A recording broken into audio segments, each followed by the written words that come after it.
High বন্ধুরা, আজকে তোমাদের মাঝে একটা ম্যাজিক নিয়ে আসছি। একটি রাবার আর টাকা দিয়ে আজকে ম্যাজিকটা অনেক সুন্দর হবে, দেখতে থাকো। টাকাটা ভাঁজ দিয়ে নিলাম, পরে রাবারটা এর ভিতরে আমি ঢুকিয়ে নিলাম। এবার টান দিয়ে দেখাবো তোমাদের। এই যে আবার দেখো, টাকাটার ভিতরে কিছু নেই। সমান করে টাকাটা নিলাম।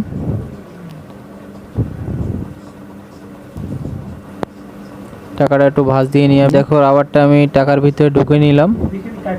এই দেখো, তোমাদের আবার আমি টান দিয়ে দেখাবো। এই দেখো, শক্ত।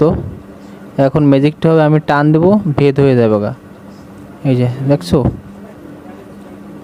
রাবারটাও ছিঁড়ে নেয়। তো কি টাকাটা ছিঁড়ে গেছে? দেখি আমি, না, টাকাটাও তো ছিঁড়ে নেয়। তো কীভাবে হলো?